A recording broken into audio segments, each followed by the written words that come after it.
Eu vou te mostrar aqui na palavra de Deus que Deus tem um chamado para todos nós e Ele tem um propósito eterno que Ele quer cumprir na nossa vida aqui na terra. A gente vai ler 1 Coríntios, capítulo 1, do versículo 26 ao 29.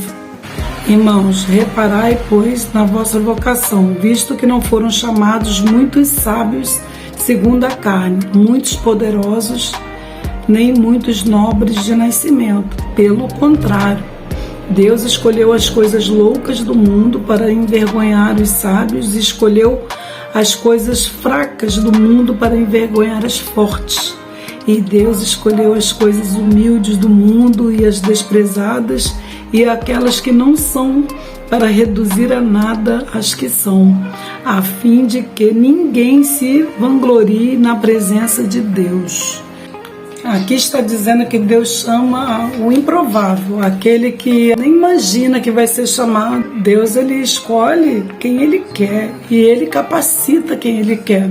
Então, muitas das vezes a gente não faz a obra do Senhor, a gente não fala das coisas de Deus, não prega a palavra dEle, com medo de as pessoas estar olhando para a gente com um olhar diferente. Deus, Ele não vê dessa forma. Deus vê o coração, vê a intenção do homem.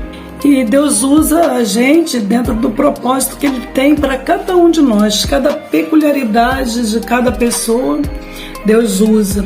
Deus não chama a gente por conta da nossa inteligência, por conta da nossa sabedoria. Deus capacita cada um de nós segundo o que Ele vê em nós, Ele que vê, Ele que escolhe e nos usa dentro daquilo que Ele quer para que nós sejamos usados.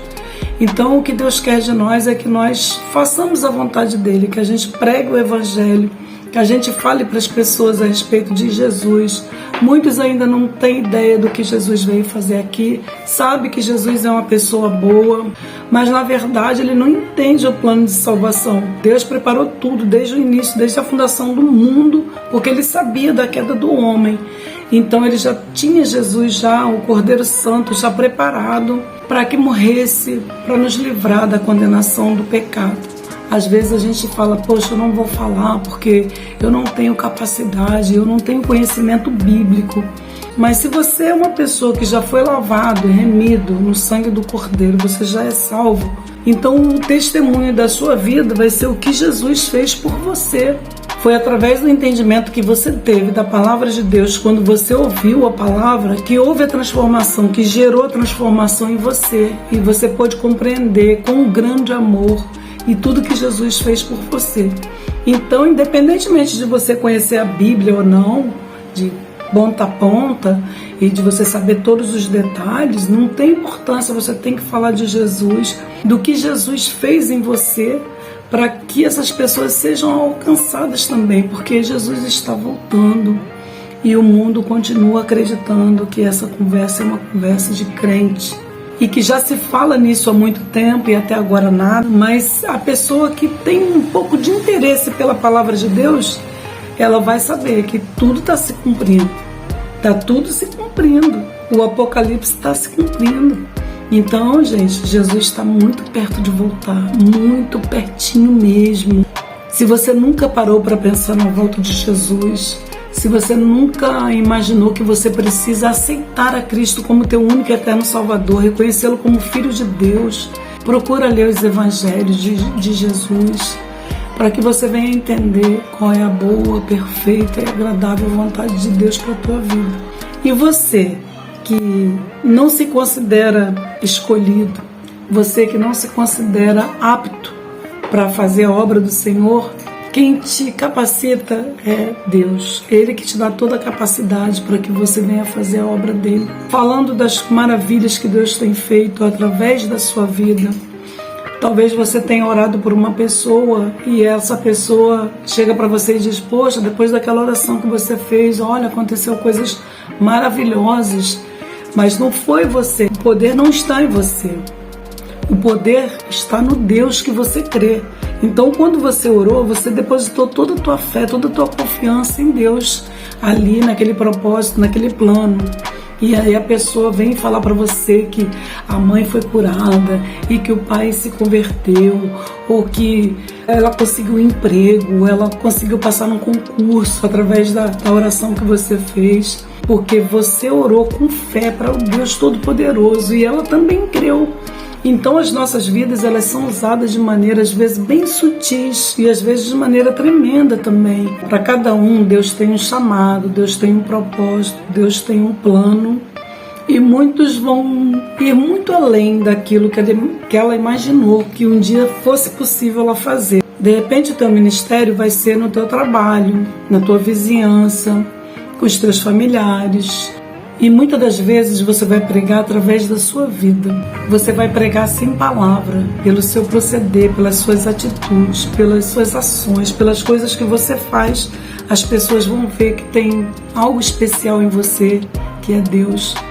Então, a partir daí, você vai estar proclamando o reino, vai estar proclamando a Cristo. Então, muitas das vezes, as pessoas, elas não consideram isso.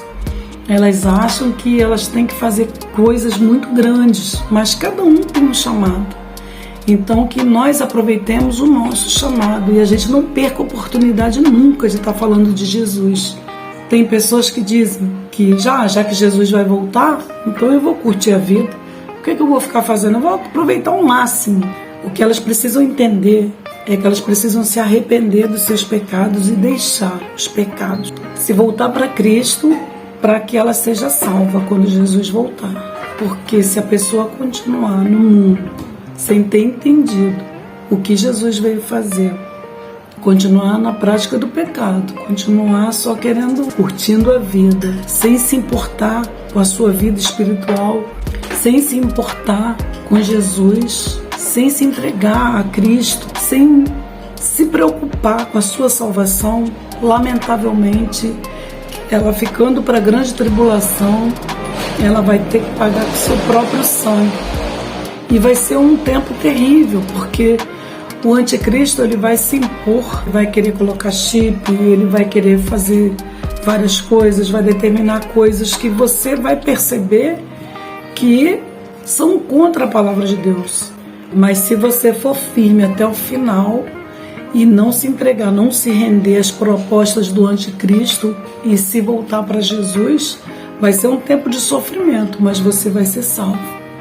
Então, a gente tem que usar o nosso chamado para o que nós fomos chamados, independente de qualquer coisa, de você ter autoconhecimento, de você saber se expressar bem ou não.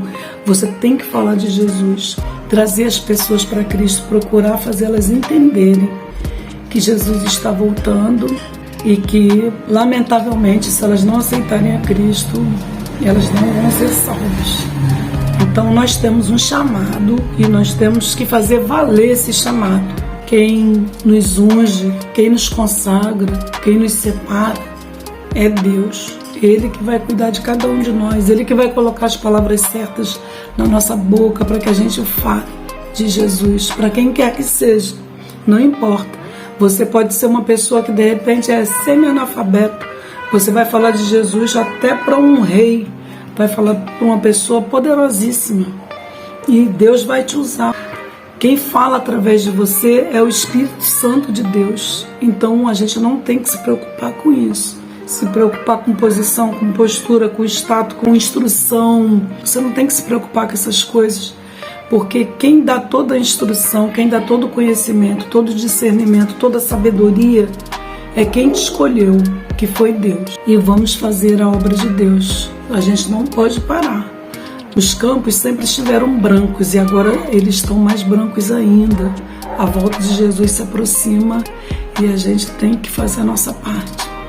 Tá? Então atenda o chamado que Deus colocou no teu coração. Você é especial. Você foi chamado para o ministério tremendo, o ministério da reconciliação.